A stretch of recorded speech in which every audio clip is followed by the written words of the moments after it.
तो आज बहुत सारे डिप्लोमा वाले मौलवी घूम रहे हैं। बच के रहना डिप्लोमा वाले मौलवियों से। और ये जानते हैं ये। अच्छा एक बात बताइए, बात आ गई डिप्लोमा की। अल्लामा नुमान अख्तर साहब क़िबला मेरे बड़े भाई बैठे हुए हैं, रियाज भाई बैठे हुए हैं। कितना बड़ा वो जालिम है जो नबी के सहाबी को माज़अल्लाह मुनाफिक कहता है। हजरत अमीर माविया को दुश्मन अहले बैत कहता है। इसका सीधा जवाब, ज्यादा लंबी बात नहीं। अच्छा ये बताएं, हजरत अली के बाद हजरत इमाम हसन खलीफा बने और इमाम हसन और हजरत अमीर माविया में सुलह हुई कि नहीं? और वो गद्दी, वो तख्त, वो हुकूमत हजरत इमाम हसन ने हजरत अमीर माविया के सुपुर्द की कि नहीं? है ना? तो इमाम हसन ने हजरत अमीर माविया से सुलह किया। तो इमाम हसन का हजरत अमीर माविया से सुलह करना इस बात की शहादत है कि हजरत अमीर माविया हक पर थे। और जब यजीद तख्ते नशीन हुआ तो हसन के भाई इमाम हुसैन ने यजीद से सुलह नहीं की। वाह वाह वाह वाह। और यजीद से सुलह ना करना, यजीद की बायत ना करना, यजीद की बात ना मानना, इस बात की शहादत है कि यजीद हक पर नहीं था। वाह, बोलिए ना। तो क्या कभी आपने सुना कि इमाम हसन ने कहा ये अहले बैत के दुश्मन है अमीर माविया, इनसे बच के रहना? तो कभी नहीं कहा। इतने सहाबा थे उस वक्त, किसी ने नहीं कहा। अकाबरीन, बड़े बड़े उलमा, इम्मे मुस्तहदीन, ताबईन, तबे ताबईन, किसी ने नहीं कहा। ये डिप्लोमा वाले मौलवी को कहां से नजर आ गया? समझे ना? लेकिन ये जानते हैं कि बरेली वालों से पंगा नहीं लेने का। ये जहां जाएंगे मारे जाएंगे, ये जहां जाएंगे हार इनका मुकद्दर है, जिल्लत और रुसवाई इनके किस्मत में। अरे इमाम अहमद रजा को तुम जालिम काफिर कहते हो, शर्म नहीं आती? बादे विसाल जिनका इंतजार मुस्तफा करे, बादे विसाल जिनका इंतजार मुस्तफा करे, और बादे विसाल जिनसे मिलने शाम के बुजुर्ग तशरीफ लाए।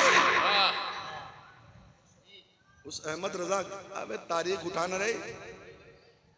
देखोगे ना कि जिसने इमाम अहले सुन्नत से पंगा लिया है ना, और मसलके आला हजरत के खिलाफ, तो कोई ढोलकिया बन गया, कोई बंजारा बन गया, कोई डिप्लोमा वाला बन गया, कोई नारी बन गया, सब उनसे जलने वालों के गुल हो गए चराग। अहमद रजा की शम्मा फरोज। अब बचता है आज इल्म का जो साज दोस्तों, ये भी उसी जरस की है आवाज।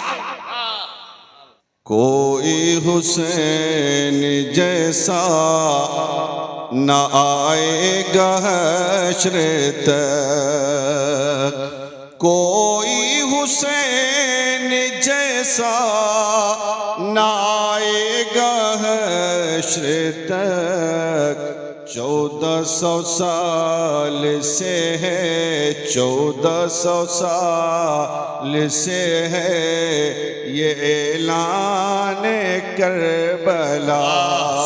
1400 साल से है ये ऐलान करबला। 1400 साल से है ये ऐलान करबला। और एक शेर और सुनिए, ज़्यादा नहीं। तू मिट गया यजीद, हुकूमत भी मिट गए। तू मिट गया यजीद, हुकूमत भी मिट गए। तो मिट गया यजीद, हुकूमत भी मिट गई। मेरा हुसैन आज भी, मेरा हुसैन आज भी है सुल्तान करबला। मेरा हुसैन आज भी है सुल्तान करबला। मेरा हुसैन आज भी है सुल्तान करबला। कोई हुसैन जैसा ना आएगा हश्र तक। वाह सुभान अल्लाह।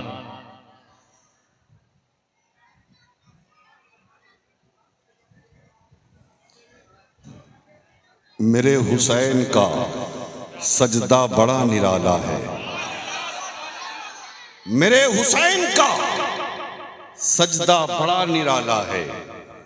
उस एक सजदे ने इस्लाम को संभाला है। वाह सुभान अल्लाह। उस एक सजदे ने इस्लाम को संभाला है। और जो बच गया अली अकबर की जद से करबल में, उसे तबस्सुमे असगर ने मार डाला है। उसे तबस्सुमे असगर ने मार डाला है। उसे तबस्सुमे असगर ने मार डाला है।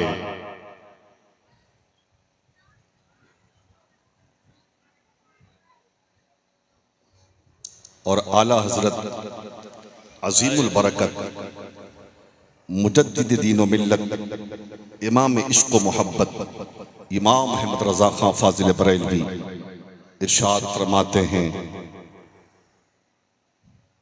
सरताब कदम है तने सुल्ताने ज़मन फूल।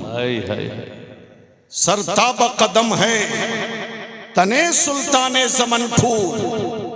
लब फूल, दहन फूल, जकन फूल, बदन फूल। और क्या बात रजा उस चमनिस्ताने करम की, जहरा है गली जिसकी हुसैन और हसन फूल। सुभान अल्लाह। और आला हजरत ने यही तक नहीं छोड़ा, आगे कहते हैं, तेरी नस्ले पाक में है बच्चा बच्चा नूर का। वाह। तू है ऐने नूर, तेरा सब घराना नूर का। वाह।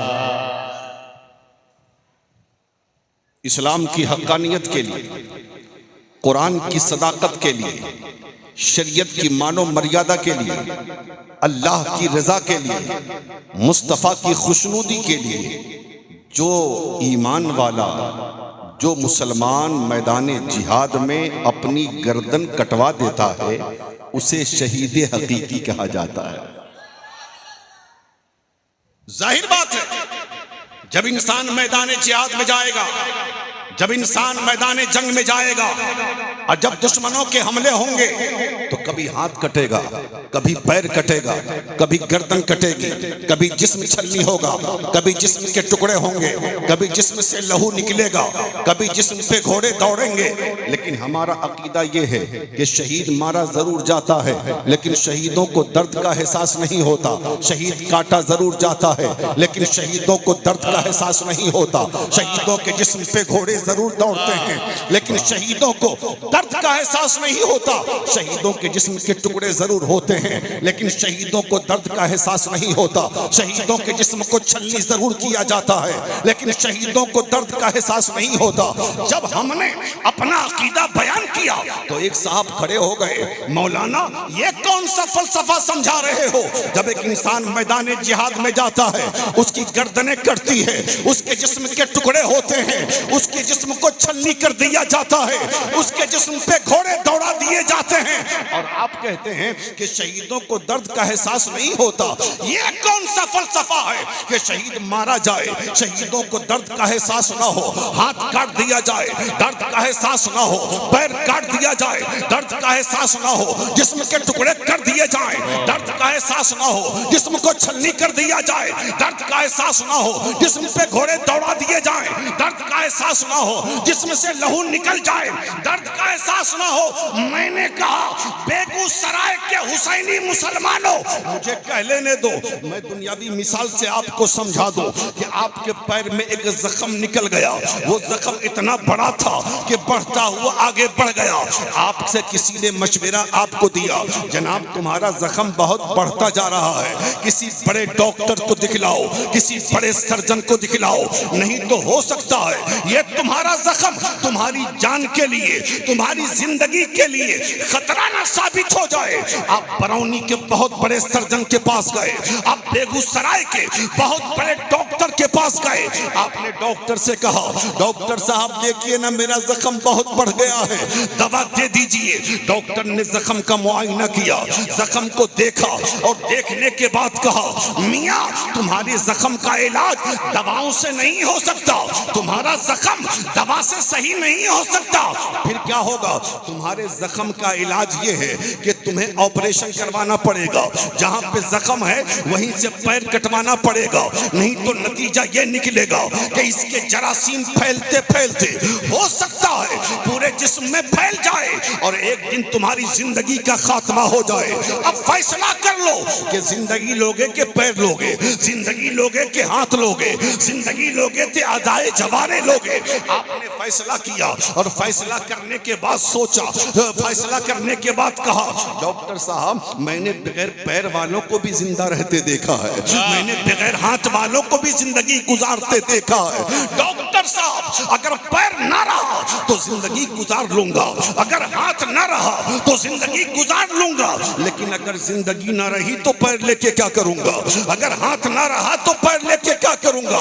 इसलिए डॉक्टर साहब पैर काट दीजिए, कम से कम जिंदगी तो सलामत रहे। तारीख मुतय्यन हुई आपकी ऑपरेशन की, वक्त मुकर्ररा पर आप चले गए, डॉक्टर आपको ऑपरेशन रूम में ले गया, लेकिन अपना औजार निकालने से पहले और आपके जिस्म की हड्डियों को काटने से पहले उसने आपको दवा खिलाया, आपको इंजेक्शन दिया, आपकी जगह को सुन किया, आपको बेहोश किया, आपका पैर कट गया, आप सेहतयाब होकर अपने घर तशरीफ लाए। एक दिन मुझसे मुलाकात हुई, दुआ सलाम के बाद मैंने खैरियत पूछा, आपने कहा हजरत सही है। मैंने कहा पैर कटा होगा, बड़ी तकलीफ हुई होगी। कहा हजरत तकलीफ तो ना हुई। मैंने कहा देवना वालों ये कौन सा फलसफा है कि पैर काट दिया जाए दर्द का एहसास न हुआ, हड्डी कट गई दर्द का एहसास न हुआ, गोश्त कट गया दर्द का एहसास न हुआ, हड्डी के टुकड़े हो गए दर्द का एहसास न हुआ, पैर को जिस्म से अलग कर दिया गया दर्द का एहसास न हुआ। आपने कहा मौलाना दर्द का एहसास तो होता लेकिन इसलिए ना हुआ कि मेरे ऊपर दवाओं का असर था, मेरे ऊपर इंजेक्शन का असर था, मेरे ऊपर जड़ी बूटियों का असर था। मैंने कहा हुसैनी मुसलमानों मेरा मामला हल हो गया। अगर किसी को दुनियावी दवा खिला दिया जाए, दुनिया का इंजेक्शन लगा दिया जाए, पैर काटा जाए दर्द का एहसास ना हो, हड्डियां काटी जाए दर्द का एहसास ना हो, हाथ काटा जाए दर्द का एहसास ना हो, गोश्त काटा जाए दर्द का एहसास ना हो, लहू निकाल लिया जाए दर्द का एहसास ना हो, तो बोलो जिसने मोहब्बत खुदा की दवा खाई हो और जिसने मोहब्बत मुस्तफा की दवा खाई हो उसका पैर काटा जाएगा दर्द का। नारे तकबीर, नारे रिसालत, नारे हैदरी, ताजदारे करबला कॉन्फ्रेंस, मसलके आला हजरत, उलमाए अहले सुन्नत, नारे तकबीर, नारे रिसालत, सुभान अल्लाह। उसका पैर काटा जाएगा, दर्द का एहसास कैसे होगा? उसके हाथ काटे जाएंगे, दर्द का एहसास कैसे होगा? उसके जिस्म को टुकड़ा किया जाएगा, दर्द का एहसास कैसे होगा? अरे ये तो आम शहीदों का मामला है, तो बोलो जो सैयदुल शुहदा हो उनका मकाम क्या होगा? जो ताजदारे करबला हो उनका मकाम क्या होगा? जो जन्नती का सरदार हो उनका मकाम क्या होगा? जो नबी का नवासा हो उनका मकाम क्या होगा? जो अली का नूरे नजर हो उनका मकाम क्या होगा? जो फातिमा की आंखों का तारा हो उनका मकाम क्या होगा? सुभान अल्लाह, जिंदाबाद। जब उनके गदा भर देते हैं शाहाने जमाना की झोली, मोहताज का जब ये आलम है मुख्तार का आलम क्या होगा? तो शहीद मारे जरूर जाते हैं लेकिन शहीदों को दर्द का एहसास नहीं होता। बात समझ में आ रही है? माइक डिस्टर्ब तो नहीं कर रहा है? टेंशन में तो नहीं है? ऐसे भी हुसैनी टेंशन लेता नहीं, टेंशन देता है। आज कितनों को टेंशन हो रहा होगा, है ना? ऐसे ऐसे बकलोल घूम रहे हैं आज, जो ये आपस में उल्टी सीधी। आज तो मोबाइल का दौर है, फेसबुक खोलिए, व्हाट्सएप खोलिए, तो वो फितनेबाजी चल रही है मियां, समझ रहे हैं? कोई कहता है अबू बकर सिद्दीक अफजल, कोई कहता है अली अफजल। हमारे लिए तो दोनों अफजल, हमारे लिए तो दोनों अफजल। कोई मोहब्बत अहले बैत की आड़ में नबी के सहाबियों को गाली देता है जालिम। राफजियत का दौर है आज। मुस्तफा ने फरमाया असहाबी कन नुजूम बिअय्यहिम इक्तदैतुम इहतदैतुम। मेरे सहाबा सितारों की तरह हैं, तुम उनमें से जिनकी भी इक्तदा कर लोगे हिदायत पा जाओ। तुमको किसने कह दिया? तुम्हें क्या हक है कलाम करने का?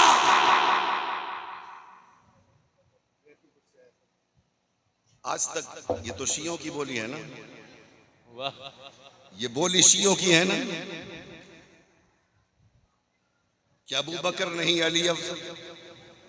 हम कहते हैं अबू बकर भी अफजल, अली भी अफजल, उमर भी अफजल, उस्मान भी अफजल।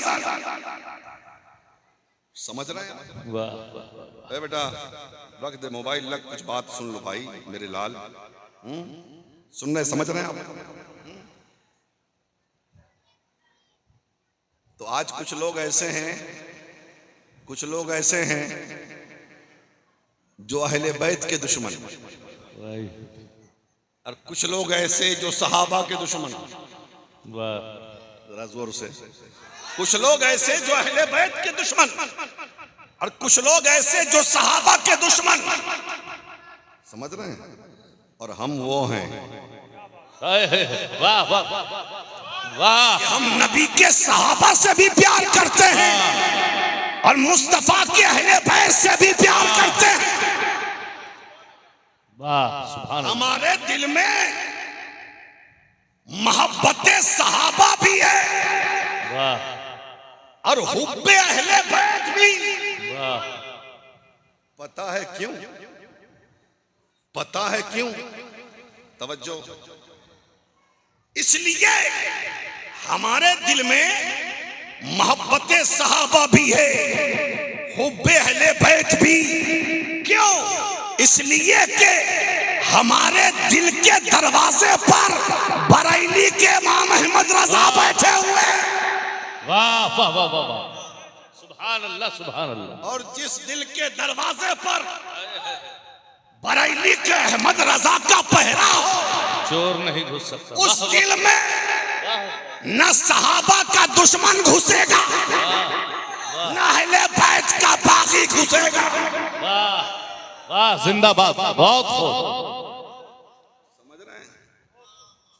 और रही बात हजरत अबू बकर की और हजरत अली की, तो एक बात सुन लो। सुन रहे हैं आप? हजरत अबू बकर तशरीफ ले जा रहे हैं, जरा जोर से बोले। उधर से हजरत अली आ रहे हैं, तो हजरत अबू बकर हजरत अली को देख के मुस्कुरा रहे हैं। हजरत अबू बकर हजरत अली को देख के मुस्कुरा रहे हैं। तो हजरत अली ने मुस्कुराने की वजह पूछ ली। अबू बकर क्यों मुस्कुरा रहे हैं? कहा अली, आज मैंने आका से एक बात सुनी है आपके बारे में। आपके बारे में, आपके बारे में। अल्लाह अल्लाह अल्लाह, क्या बात सुनी?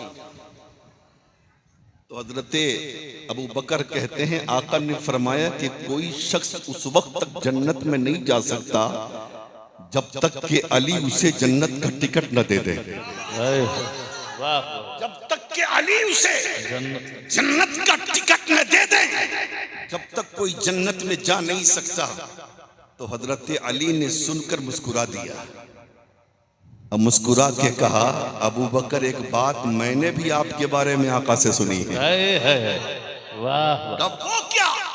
तो रसूल फरमाते हैं, ऐ अली, जन्नत का टिकट उसे ही देना जिसके दिल में अबू बकर की मोहब्बत हो।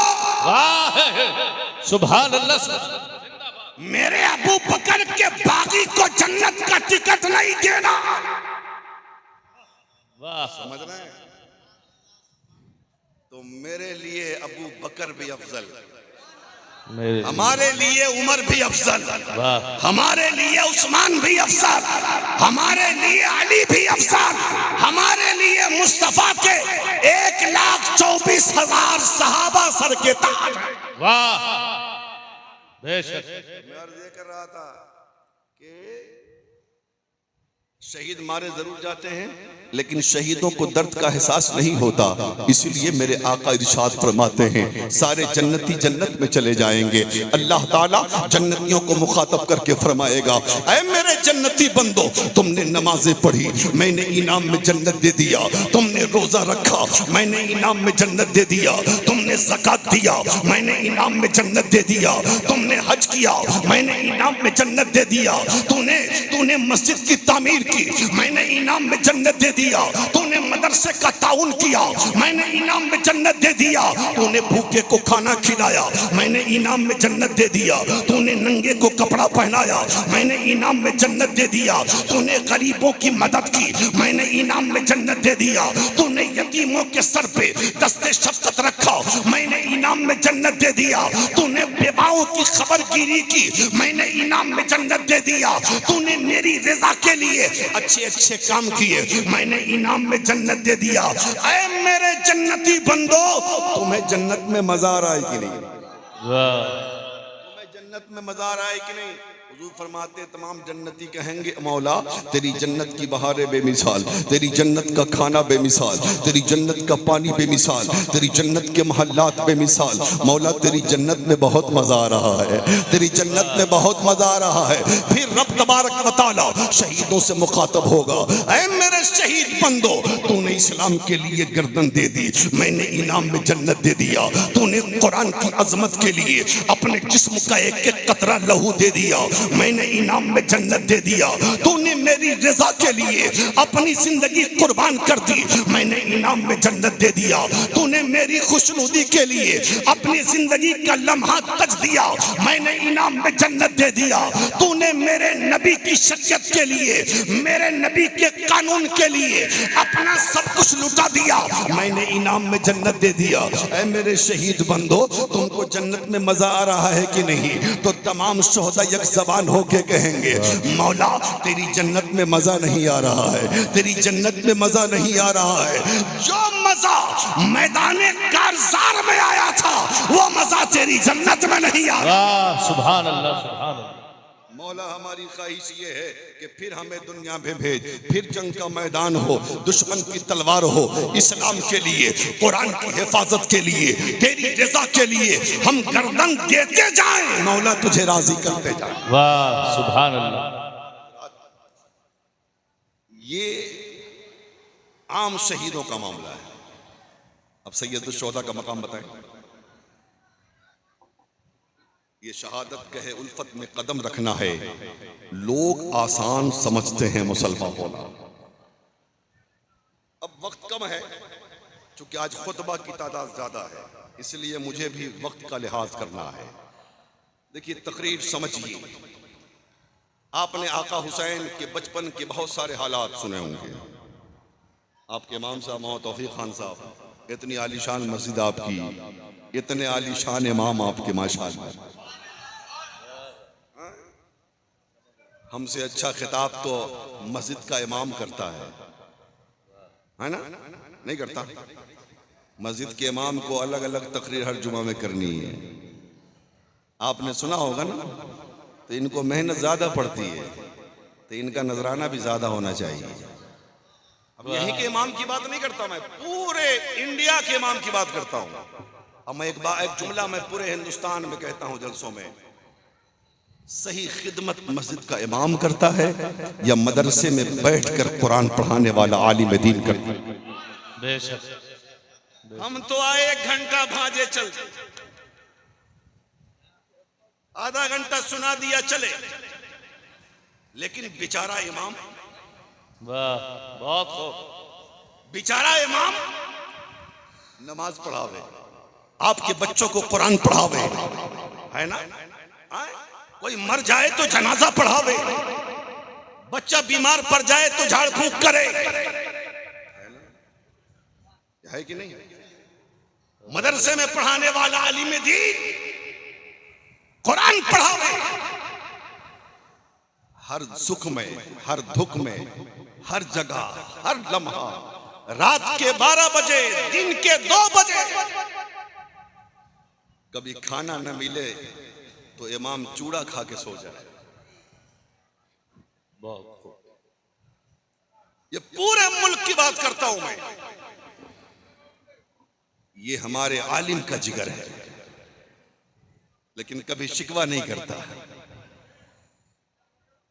7,000 पे नौकरी करता है, 8,000 पे, 9,000, 10,000 पे।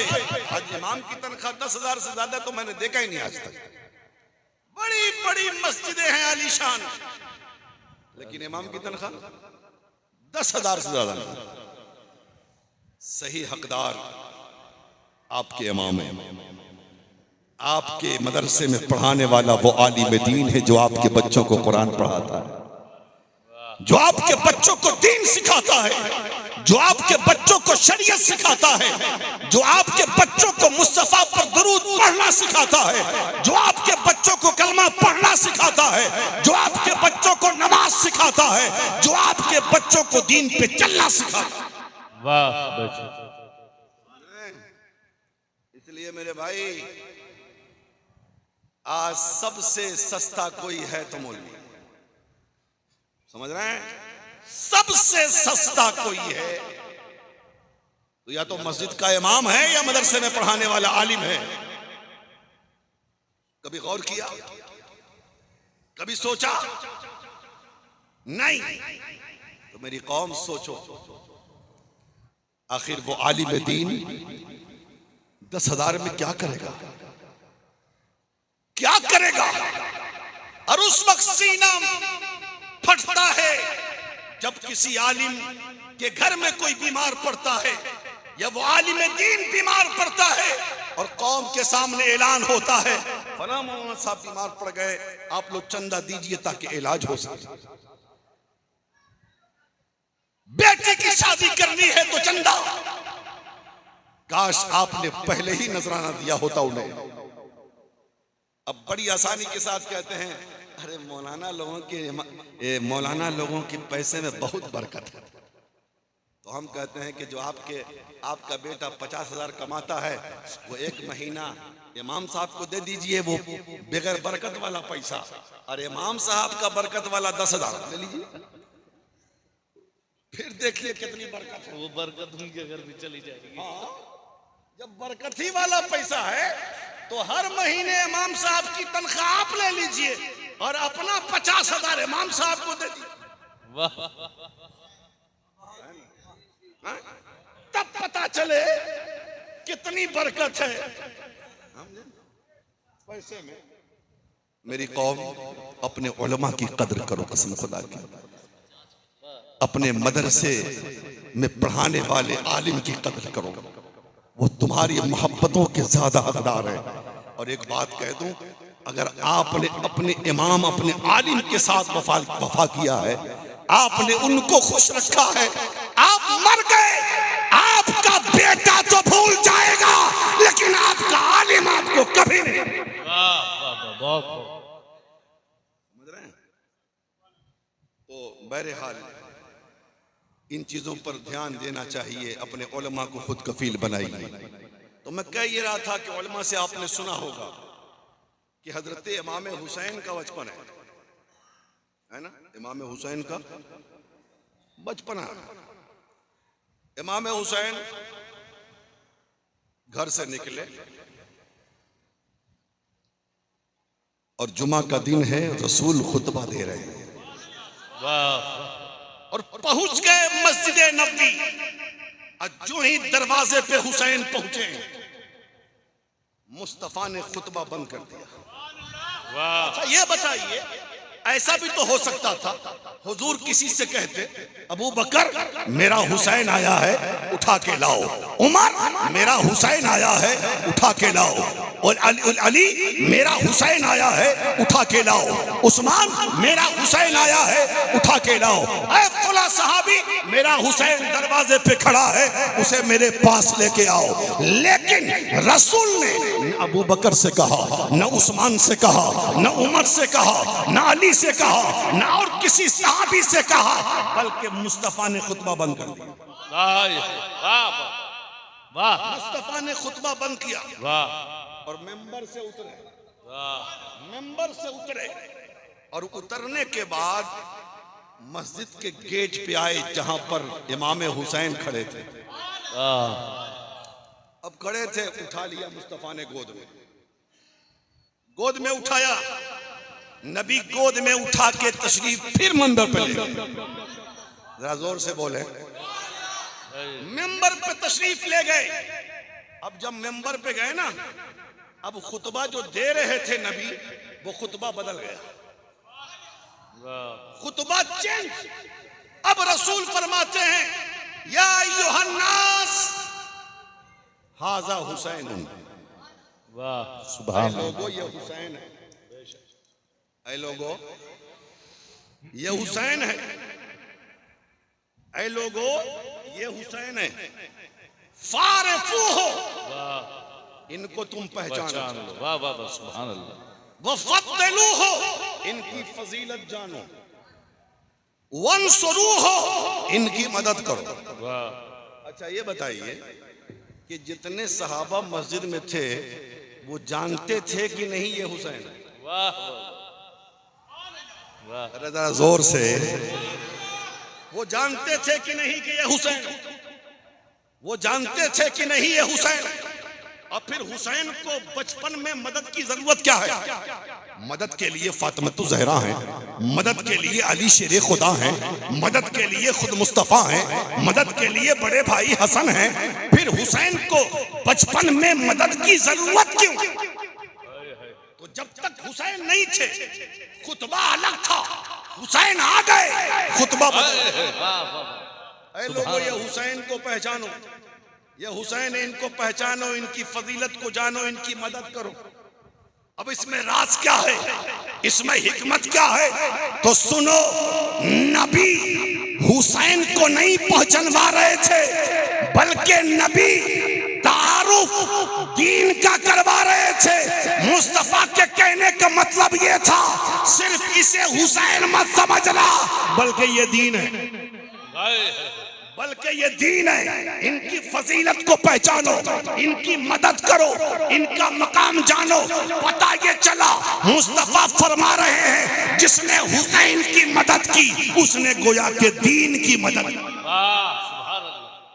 समझ रहे हैं? अच्छा एक बात बताइए, इमाम हुसैन को बचपन से मालूम था, क्योंकि जब इमाम हुसैन पैदा हुए ना तो हजरत जिब्राइल करबला की मिट्टी ला के दे गए, या रसूलल्लाह आपके इस नवासे को आपकी उम्मत शहीद कर देगी। हजरत अली को भी मालूम था, हजरत फातिमा को भी मालूम था, हुजूर को भी पता था, इमाम हुसैन को भी पता था। तो फिर करबला में बच्चों को लेके, औरतों को लेके, बीमार को लेके, अधेड़ को लेके, जवान को लेके, सबको लेके हुसैन क्यों तन्हा जाते? जोर से बोलिए ना, वाह नहीं बोलिएगा तो हम चुप वाली तकरीर भी करना जानते हैं। अब कर देते हैं, घबराने की जरूरत नहीं है। सबको लेके क्यों गए? बच्चों को भी लेके हुसैन गए करबला, जवान को भी लेके हुसैन गए करबला, बूढ़े को भी लेके हुसैन गए करबला, बीमार को भी लेके हुसैन गए करबला। जब पता था कि सब शहीद कर दिए जाएंगे, फिर बच्चों को लेके करबला जाने की जरूरत क्यों पड़ी? सुनो मियां, आप घर बनाते हो ना, जब घर बनाते हो दीवार जब मिस्त्री जोड़ता है तो क्या पूरी दीवार में अक्खी ईंट लगाता है कि आधी भी लगती है, टुकड़ा ईंट भी लगती है? बोलिए ना भाई।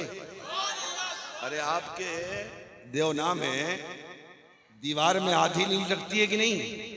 जब मिस्त्री जोड़ता है आपके यहाँ का तो कहीं पे पूरी लगाता है, कहीं पे आधी लगाता है, कहीं पे टुकड़ा लगाता है। इसलिए कि अगर हर जगह अक्खी ईंट लगा दे, पूरी ईंट लगाते तो दीवार कमजोर हो जाएगी। दीवार कमजोर हो जाएगी। दीवार की मजबूती के लिए कहीं पूरी ईंट, कभी आधी ईंट, कभी टुकड़ा ईंट। इमाम कहते हैं मुझे करबला में वफा का महल तामीर करना था। रखी गई मीना में बुनियाद जिस वफा की उसकी हुई मुकम्मल तामीर करबला में। हुसैन कहते हैं मैं अपने बच्चों को इसलिए लेके गया, जवान को करबला इसलिए लेके गया, अधेड़ उम्र वालों को करबला इसलिए गया कि मुझे वफा का महल तामीर करना था, मुझे वफा के महल की दीवार खड़ी करनी थी, इसलिए लेके गया। ये कहां जहां जवान की जरूरत पड़ेगी वहां जवान दे दूंगा, जहां बूढ़े की जरूरत पड़ेगी वहां बूढ़ा दे दूंगा, जहां बच्चे की, जहां आधी ईंट की जरूरत पड़ेगी वहां उन्हों मोहम्मद दूंगा, जहां टुकड़ा ईंट की जरूरत पड़ेगी वहां असगर दूंगा, जहां पूरी ईंट की जरूरत पड़ेगी वहां अकबर और कासिम दूंगा। वाह वाह, वहां अकबर और कासिम दूंगा। रखी गई मीना में बुनियाद जिस वफा की उसकी हुई मुकम्मल तामीर करबला में। हजरात मैं वक्त देख रहा हूं, हाँ, और थोड़ा सा वक्त में, हाँ अभी है मेरे पास टाइम 10 मिनट 15 मिनट का है, अब मेरे लिए वो काफी है। रियाज भाई अभी क़यामगाह में कह रहे थे कि हजरत करबला से पहले के वाक़यात तो लोग बयान करते ही हैं, सुनते रहते हैं लोग, थोड़ा सा हिस्सा जरा माबाद करबला का बयान कर दीजिए, ताकि लोगों, कुछ लोग ये पूछते रहते हैं कि करबला में इमाम हुसैन की शहादत के बाद हुआ क्या, ये लोग सुनाते ही नहीं है। मैंने कहा ठीक है, मुकम्मल बयान करना तो एक नशिस्त में बहुत मुश्किल है, लेकिन कुछ हिस्सा करबला के बाद की वो कहानी जो सच्चाई है, जो हकीकत है, मैं वो आपके आज के सामाईन के सामने पेश करने की कोशिश करूंगा। उसी वादे की तकमील के लिए मैं चाहता हूं कि थोड़ा सा हिस्सा वादे करबला का कि फिर क्या हुआ वो आपके सामने बयान कर दिया जाए। तैयार है? सुनेंगे आप? सुनेंगे? जरा मोहब्बत से बोल दें या रसूल अल्लाह, और जरा प्यार से बोले या हुसैन। तो 10 मुहर्रम सन 61 हिजरी, 10 मुहर्रम सन 61 हिजरी को इमाम करबला में शहीद हो गए। ये है ना सिक्का?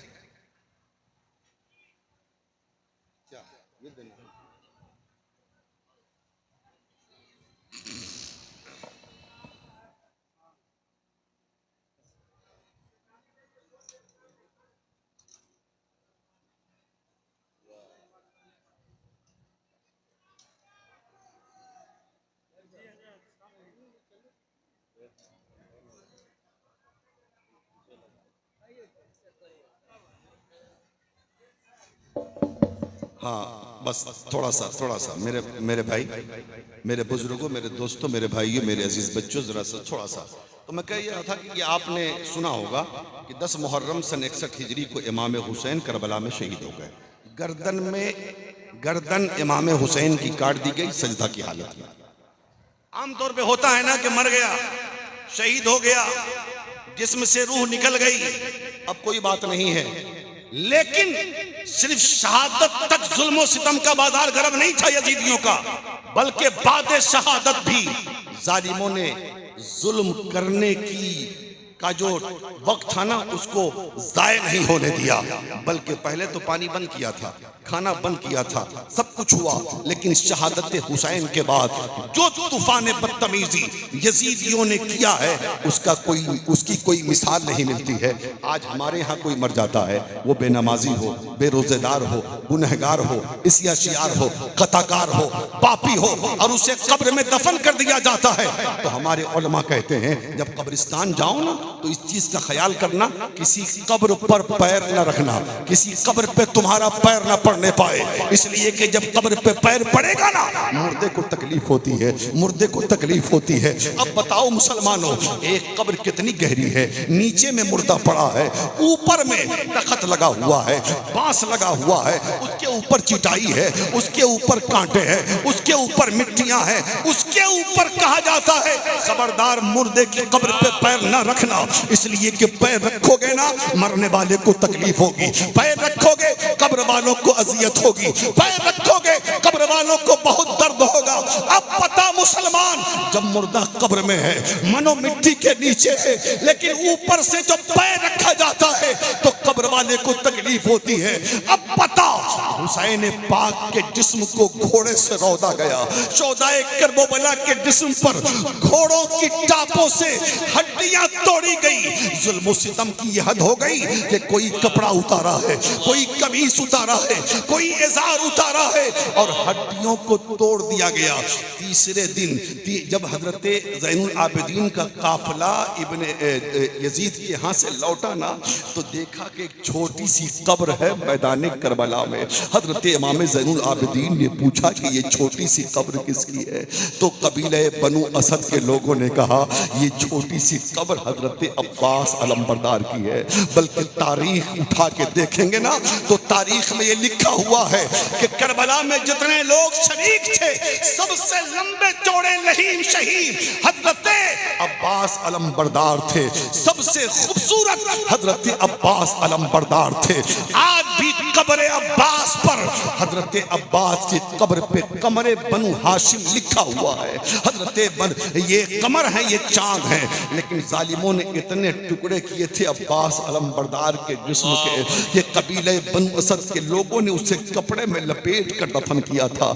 इसलिए छोटी सी कब्र हजरत अब्बास अलमबरदार की बनाई गई, खेमे चला दिए गए। जुल्म सितम की सारी दास्तान रकम हो रही है मैदान करबला में। अब शाम हो रही है, वो शाम आ रही है जिसे शाम गरीबा कहते हैं, वो रंजो अलम की शाम आ रही है, वो परेशानियों की शाम आ रही है। आज हमारे घर में या आपके घर में किसी का इंतकाल हो जाता है, शाम होते होते ऐसा सन्नाटा छाता है, शाम होते होते ऐसा सुकून तारी होता है, कोई किसी से बोलने के लिए तैयार नहीं, कोई किसी से बात करने के लिए तैयार नहीं, न किसी को खाना अच्छा लगता है, न किसी को पानी अच्छा लगता है, न किसी को नींद आती है। लेकिन पता जिसका पूरा खानदान करबला में लुट गया हो, जिसका पूरा कुंबा करबला में लुट गया हो, जिसका सब करबला में शहीद हो गया हो, वो करबला के चटियल मैदान में हजरत सकीना को कैसा लग रहा होगा, हजरत ज़ैनुल आबिदीन को कैसा लग रहा होगा, हजरत शहरबानो को कैसा लग रहा होगा, हजरत ज़ैनब पाक को कैसा लग रहा होगा। आज हमारे घर में किसी का इंतकाल हो जाता है तो बहुत सारे लोग तसल्ली देने वाले होते हैं, रिश्तेदार होते हैं, अजीज अकारीब होते हैं, अड़ोस पड़ोस के लोग होते हैं, मोहल्ले वाले होते हैं, वो दिलासा देते हैं, वो तसल्ली देते हैं। लेकिन आज करबला में कोई अपना नहीं है जो हजरत सकीना को तसल्ली देता, कोई अपना नहीं है जो ज़ैनब को तसल्ली देता, कोई अपना नहीं है जो हजरत शहरबानों को तसल्ली देता, कोई अपना नहीं है जो करबला के बचे हुए लोगों को तसल्ली देता। अल्लाह अल्लाह शाम हुई, गमो अलम की शाम है जिसे हम शाम गरीबा कहते हैं। आसमान खून बरसा रहा है, अल्लाह अल्लाह वो शाम कैसी रही होगी। शाम के वक्त में यजीदियों ने आपस में मीटिंग की, देखो हमारी लड़ाई तो हुसैन से थी, हमने हुसैन को मार डाला, अब तो हम जंग जीत गए, अब उनके घर में बच्चे हैं, उनके घर में औरतें हैं, उनके घर में बीमार हैं, इसलिए इंसानियत का तकाजा ये है कि खाना भी जाना चाहिए और पानी भी हजरत ज़ैनब के खेमे में जाना चाहिए। लेकिन ये फैसला तो कर लिया, लेकिन खाना लेके जाएगा कौन, पानी लेके जाएगा कौन? किसकी नजर में ये ताकत और कुव्वत है कि सैयदा से की नजर से नजर मिला सके, हजरत खातून जन्नत की लाडली बेटी से अपनी नजर मिला सके। किसी ने मशवरा दिया हजरत हुर की बेवा हमारे पास है, उनको कहिए तो वो खाना पानी लेके ज़ैनब के पास पहुंचा देंगी। हजरत हुर की बेवा को कहा गया, हजरत हुर की बीवी तैयार हो गई, इसलिए वो चाहती थी जल्दी इन जालिमों के चंगुल से निकला जाए और सैयदा के कदमों में सर रख दिया जाए ताकि जन्नत ठिकाना हो जाए। रात के सन्नाटे में सर पे नकाब डाले, चेहरे पे नकाब डाले। हजरत हुर की बेवा एक तश्त में खाना लेकर, एक मशकीज़े में पानी लेकर आहिस्ता आहिस्ता सैयदा ज़ैनब के खेमे की तरफ आ रही हैं। सैयदा ज़ैनब सामने बैठी हुई है, बगल में 7 साल की बेहोश प्यासी सकीना लेटी है, बेहोश है। हजरत सैयदा ज़ैनब के सामने हजरत हुर की बेवा ने वो तश्त में रखा हुआ खाना भी रख दिया, मशकीज़ा का पानी रख दिया। हजरत ज़ैनब ने कहा, अच्छा ये बताओ ये क्या है? कहा ये खाना है, ये पानी है, इसे कबूल कर लीजिए। हजरत ज़ैनब को जलाल आया, कहती है कि खाना उस वक्त लाई हो जब खाने वाले चले गए, पानी अब लेके आई हो जब पीने वाले चले गए। ले जाओ खाना यहाँ से, ले जाओ पानी यहाँ से। न हमें खाना चाहिए न हमें पानी चाहिए। हजरत सैयदा ज़ैनब के कदमों पे हजरत हुर की बेवा ने अपना सर रख दिया और रख के कहती है, सैयदा पहचाना आपने मुझको, मैं कौन हूँ? कहा बोलो कौन हो? कहा मैं हुर की बेवा हूँ। यजीदियों ने मुझसे कहा है खाना पानी लेके जाओ।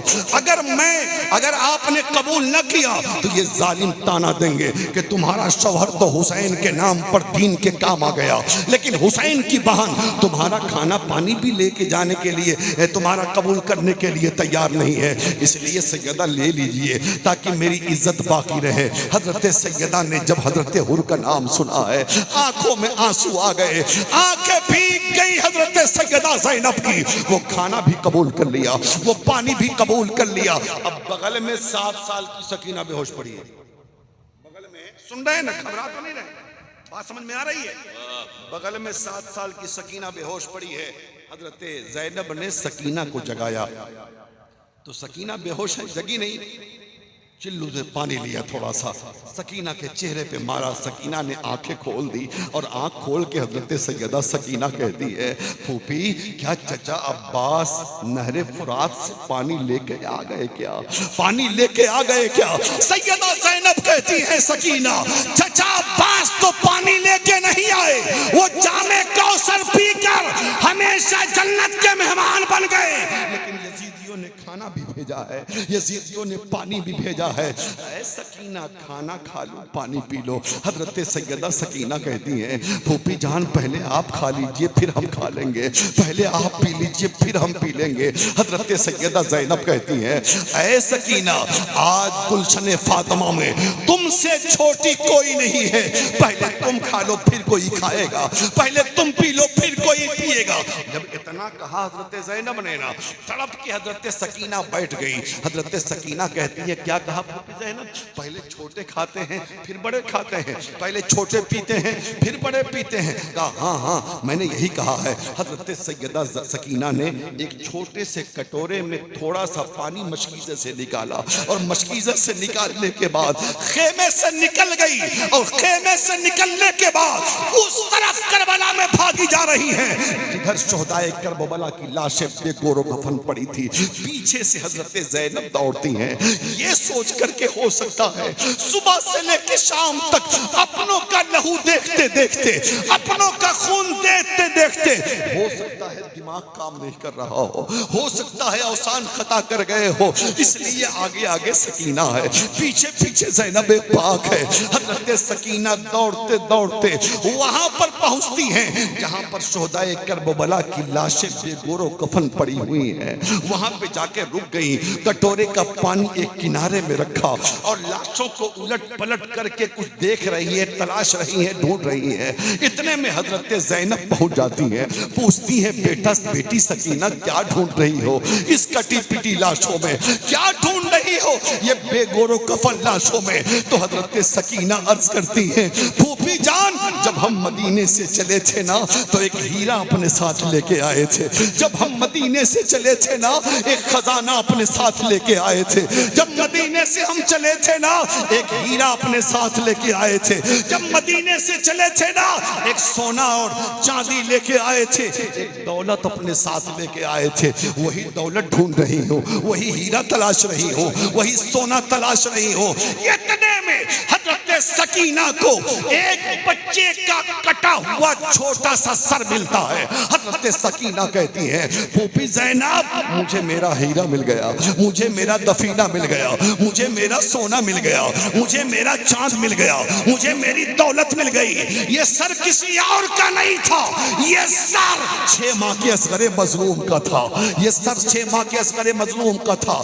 तारीख करबला पढ़ो, पता चलेगा। हजरत सैयदा सकीना ने एक हाथ में उस कटोरे का पानी लिया और दूसरे हाथ से असगर का छोटा हुआ कटा सर लिया और लबे असगर से उस कटोरे को मिला दिया और क्या कहा पता है? ऐ असगर, ऐ मेरे भैया असगर। हजरत ज़ैनब पाक कह रही हैं, फूफी ज़ैनब कहती हैं कि पहले छोटे पीते हैं फिर बड़े पीते हैं। आज चमनिस्तान फातिमा में करबला में तुमसे छोटा कोई नहीं है। पहले असगर तुम पी लो फिर कोई पिएगा। गोया कि हजरत असगर ज़बान हाल से कहते हैं, ऐ सकीना, ऐ पाकी सकीना, मैं तो जामे कौसर साकी कौसर के हाथों से पीकर सैराब हो गया। अब मुझे इस पानी की जरूरत नहीं है। अब ये पानी तुम पी लो, अब ये पानी तुम पी लो, अब ये पानी तुम पी लो। अल्लाह अल्लाह ये कहते हुए हजरत सकीना बेहोश हो जाती है। हजरत ज़ैनब गोद में उठाकर लाकर हजरत सकीना को खेमे में अब सुलाया है। अब हजरत सकीना ज़ैनब ने सोचा कि कहीं लाशे शुहदा के साथ ये लोग गलत हरकत ना करें, इसलिए अपनी छोटी सी तलवार लेकर, टूटी हुई तलवार लेकर हैदर कर्रार की बेटी ज़ैनब मैदान करबला में अपने भाइयों के लाशों का पहरा दे रही है। शोहदाए करबला की लाशों पे पहरा दे रही है। आधी रात गुजर चुकी, देखा हजरत ज़ैनब ने कोई साया करीब आता जा रहा है। कोई ए बेटा जरा 5 मिनट रुक जा मेरे लाल, 5 मिनट रुक जा। कितनी चाय पिलाओगे यार? 5 मिनट रुक जा, बस 5 मिनट, समझे ना? साया करीब आ रहा है। हजरत ज़ैनब कहती है जालिमो, सब कुछ लूट लिए फिर कब आए हो? सब कुछ बर्बाद कर दिया फिर क्यों लेने आए हो? सब कुछ खत्म कर दिया फिर क्यों इधर आ रहे हो? लेकिन वो साया आहिस्ता आहिस्ता ज़ैनब के करीब होता जा रहा है, ज़ैनब के करीब होता जा रहा है, ज़ैनब के करीब होता जा रहा है। जब बहुत ज्यादा करीब आया साया, हजरत ज़ैनब ने कहा देखो हट जाओ नहीं तो मैं अपनी तलवार से तुम्हारा काम कर दूंगी। तो हजरत ज़ैनब की आवाज पे उस साये से आवाज आई, बेटी ज़ैनब। इतना जब आवाज आई ना तो हजरत ज़ैनब समझ गई ये किसी और की आवाज नहीं, ये मेरे बाबा हजरत अली की आवाज है, ये बाबा अली की आवाज है। हजरत अली कहते बेटी ज़ैनब क्या कर रही हो? हजरत ज़ैनब कहती है अब्बा आ गए आप। हाँ मेरी बेटी आ गया आप। अब्बा आ गए आप। हाँ बेटी आ गया। अब्बा अब आए हैं आप। जब सब कुछ लुट गया तब आए हैं आप। जब मेरा हुसैन शहीद हो गया तब आए हैं आप। जब अकबर की जवानी लुट गई तब आए हैं आप। जब कासिम की जवानी पे घोड़े दौड़ गए तब आए हैं आप। जब अबनो मोहम्मद का बचपना जालिमों ने लूट लिया तब आए हैं आप। जब असगर के बचपने को लूटा गया तब आए हैं आप। मेरे बाबा अब आए हैं आप कहाँ थे अभी तक? हजरत इमाम हजरत अली कहते हैं ज़ैनब तुम क्या सोच रही हो? मैं नहीं था करबला में, मैं भी था करबला में। मैंने बेटे हुसैन की शहादत देखी है, मैंने असगर की शहादत देखी है, मैंने अकबर की शहादत देखी है, मैंने कासिम की शहादत देखी है, मैंने अनो मोहम्मद की शहादत देखी है। और सुनो मैं भी था, तुम्हारे नाना भी थे, तुम्हारी अम्मी फातिमा भी थी। मेरा बेटा हुसैन तो कामयाब हो गया, सारे शोहदा जन्नत में आराम कर रहे हैं। अब ज़ैनब मैं तुम्हारा इम्तिहान देखने आया हूँ। यहाँ से तुम्हारा इम्तिहान शुरू हो रहा है, यहाँ से तुम्हारी आजमाइश शुरू हो रही है। ऐ बेटी ज़ैनब, जैसे मेरे बेटे हुसैन ने मैदान करबला में अज़्म इस्तिक़लाल का पैकर बनकर जालिमों का मुकाबला किया और बताया मैं अली का बेटा हूं। नारे रिसालत, नारे रिसालत, उलमाए अहले सुन्नत हजरत अल्लामा मौलाना नौमान अख्तर फायकुल जमाली साहब क़िबला, नारे तकबीर, नारे रिसालत। सुभान अल्लाह, सुभान अल्लाह, जिंदाबाद। बैठ जाइए, बैठ जाइए। मुफक्किर इस्लाम शहजादे शेर व अदब हजरत अल्लामा नौमान अख्तर साहब क़िबला फायकुल जमाली की तशरीफ आवरी हो गई है। मेरे बाद आप खिताब सुनेंगे। बस 2 मिनट में मैं अपनी बात मुकम्मल कर दूँ। जरा जोर से बोल दें और मोहब्बत से बोले या हुसैन। तो हजरत हैदर कर्रार फरमाते हैं, बेटी तुम्हें भी करबला में इम्तिहान देकर ये बताना है कि तू भी अली की नूरे नजर है, फातिमा की लख्ते जिगर है। और मैदान करबला से लेकर इब्ने ज़ियाद और यजीद के घर तक, उसकी हुकूमत तक ज़ैनब पाक की ललकार ने बता दिया। जो पढ़ने वाले हैं वो जानते हैं, अली की शहजादी, अली की नूरे नजर ने हर जगह उन जालिमों का जवाब दिया। मेरे भाइयों, मेरे दोस्तों, लेकिन एक बात मैं बताऊं, चलते चलाते कि सिर्फ इमाम के नाम का जलसा, सिर्फ जश्न, ताजदार करबला कॉन्फ्रेंस के नाम से ये जलसा करो आप जलसा, लेकिन क्या सिर्फ जलसा करने से हमारा काम हो जाएगा? क्या सिर्फ यही हमारी जिम्मेदारियां हैं? ये जिम्मेदारी नहीं है। सबसे बड़ी जिम्मेदारी है कि हम अपने बच्चों को दीन सिखाएं, अपनी औलाद को आशिक रसूल बनाएं, अपने बच्चों को मसलके आला हजरत की सही तर्जमानी करके उन्हें समझाएं कि मसलके आला हजरत है क्या। नहीं तो आज बहुत सारे डिप्लोमा वाले मौलवी घूम रहे हैं। बच के रहना डिप्लोमा वाले मौलवियों से। और ये जानते हैं ये, अच्छा एक बात बताइए, बात आ गई डिप्लोमा की। अल्लामा नुमान अख्तर साहब क़िबला मेरे बड़े भाई बैठे हुए हैं, रियाज भाई बैठे हुए हैं। कितना बड़ा वो जालिम है जो नबी के सहाबी को माज़अल्लाह मुनाफिक कहता है। हजरत अमीर माविया को दुश्मन अहले बैत कहता है। इसका सीधा जवाब, ज्यादा लंबी बात नहीं। अच्छा ये बताएं, हजरत अली के बाद हजरत इमाम हसन खलीफा बने और इमाम हसन और हजरत अमीर माविया में सुलह हुई कि नहीं? और वो गद्दी, वो तखत, वो हुकूमत हजरत इमाम हसन ने हजरत अमीर माविया के सुपुर्द की कि नहीं? है ना? तो इमाम हसन ने हजरत अमीर माविया से सुलह किया।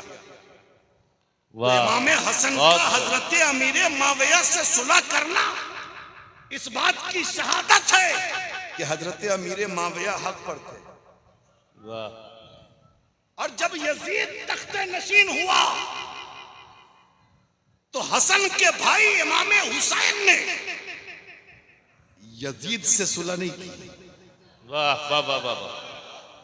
और यजीद से सुलह ना करना, यजीद की बायत ना करना, यजीद की बात ना मानना, इस बात की शहादत है कि यजीद हक पर नहीं था। वाह जोर बोलिए ना। वाह। तो क्या कभी आपने सुना कि इमाम हसन ने कहा ये अहले बैत के दुश्मन है अमीर माविया, इनसे बच के रहना? तो कभी नहीं कहा। इतने सहाबा थे उस वक्त, किसी ने नहीं कहा। अकाबरीन, बड़े बड़े उलमा, इमाम मुस्तहदीन, ताबईन, तबे ताबईन, किसी ने नहीं कहा। ये डिप्लोमा वाले मौलवी को कहां से नजर आ गया? समझे ना? लेकिन ये जानते हैं कि बरेली वालों से पंगा नहीं लेने का। ये जहां जाएंगे मारे जाएंगे, ये जहां जाएंगे हार इनका मुकद्दर है, जिल्लत और रुसवाई इनके किस्मत में। अरे इमाम अहमद रजा को तुम जालिम काफिर कहते हो, शर्म नहीं आती? बादे विसाल जिनका इंतजार मुस्तफा करे, बादे विसाल जिनका इंतजार मुस्तफा करे, और बादे विसाल जिनसे मिलने शाम के बुजुर्ग तशरीफ लाए। उस अहमद रजा, अबे तारीख उठाना रहे, देखोगे ना कि जिसने जिसने इमाम अहले सुन्नत से पंगा लिया है ना, अब मसलक आला हजरत के खिलाफ, तो कोई ढोलकिया बन गया, कोई बंजारा बन गया, कोई डिप्लोमा वाला बन गया, कोई नारी बन गया, सब उनसे जलने वालों के गुल हो गए चराग। अहमद रजा की शम्मा फरोज। अब बचता है आज इल्म का जो साथ दोस्तों, ये भी उसी जरस की है आवाज। तो अपने बच्चों को मसलक आला हजरत सिखाइए। मैंने शुरू में ही कहा था ना कि हमारे दिल के दरवाजे पे इमाम अहमद रजा बैठे हैं, इसलिए जब इमाम अहमद रजा बैठे होंगे ना, तो इसमें न सहाबी का बुग़्ज़ जाएगा, न अहले बैत की दुश्मनी जाएगी। समझ रहे हैं ना? हम सहाबा से भी मोहब्बत करते हैं और नबी के अहले बैत से भी मोहब्बत करते हैं। लिहाजा मेरे भाई, सच्चा हुसैनी वो है जो नमाज पढ़े, सच्चा हुसैनी वो है जो कुरान की तिलावत करे, सच्चा हुसैनी वो है जो चेहरे पे दाढ़ी सजाए, सच्चा हुसैनी वो है जो दीन पे चलने की कोशिश करे, सच्चा हुसैनी वो है। अगर ऐसा नहीं करोगे ना, तो आज फिर वही मामला कि ढोल बजाओ जब मुहर्रम आए थे। काश ये ऐलान कर देता कि ढोल न बजाना, बल्कि मुहर्रम आए तो जो नमाज नहीं पढ़ता है, नमाज की शुरुआत कर दो, अपनी मस्जिदों को भर दो, अपनी इबादत गाहों को भर दो। पता चलता कि ये ऐलान है हुसैन से मोहब्बत करने। इसलिए मेरे भाई, हम दुआ करते हैं कि अल्लाह तबारक व तआला हमें और आपको अमल खैर की तौफीक अता फरमाए और सही तरीके से सीरत हुसैन पर चलने की तौफीक रफ़ीक अता फरमाए। मेरे बोलने में कोई भी अमदन सहवन ख़ताए लग़ज़िशें, भूल चूक हो गई हो या आपके सुनने में हो गई हो, हम सब दिल से तौबा करते हैं। आप भी पढ़ लीजिए, अस्तग़फ़िरुल्लाह रब्बी मिन कुल्लि ज़ंब तुबु इलैहि, हक़ ला इलाहा इल्लल्लाह मुहम्मदुर रसूलुल्लाह सल्लल्लाहु तआला अलैहि वसल्लम। खूब की सैरे चमन, फूल चुनी शाद रहे, बाग बजाता हूँ मैं, गुलशन तेरा आबाद रहे। ये महफिल नूर जिंदाबाद, फैज़ान सरकार आला हजरत पाइंदाबाद। अस्सलामु अलैकुम।